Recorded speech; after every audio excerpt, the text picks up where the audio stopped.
Tonight, outrage overseas, angry reaction to the relatively light sentence given to a terrorist in Chicago today. Just 35 years for the architect of the Mumbai attacks, known as India's 9/11. As WGN's Julie Unruh reports, prosecutors say it was a trade-off for good inside information that gave up terrorist activities. The pictures are unforgettable. The acts committed in Mumbai, the most cruel in nature. 164 innocent people died when terrorists stormed hotels, cafes, and a train station on November 26, 2008.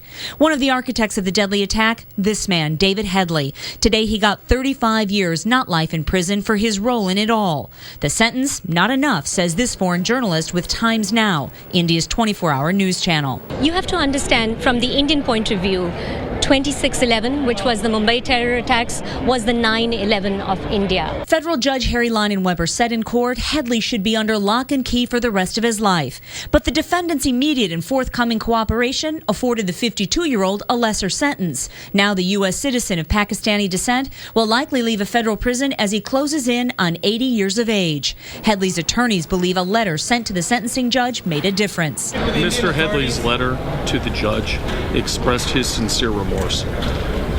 And it was voluminous and it was very clear, and he did explain in that letter what led him to this and how sorry he was. Of those that perished in Mumbai that day, 6 of them were Americans. Sandeep, or Sam Jeswani of Chicago, was 43. His mother tells WGN she misses her son every day, but makes it clear while 35 years is not enough, even a 100-year prison sentence for Headley would not bring Sam back.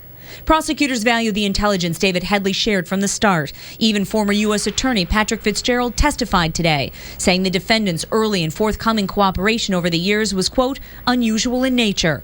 They indicate it needed to be rewarded for the sake of future terrorism cases. This was obviously a terrorism case, and the number of cooperators you get in terrorism cases is vanishingly small.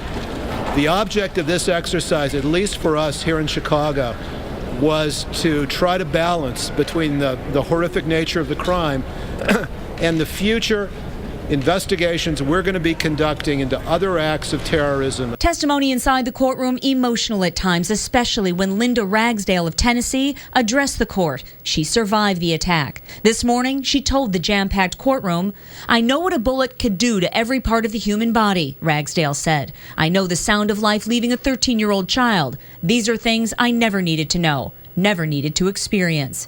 As for the Indian community, both here and overseas, today's sentence doesn't make sense to them. It is hard for them to understand what occurs here in the United States.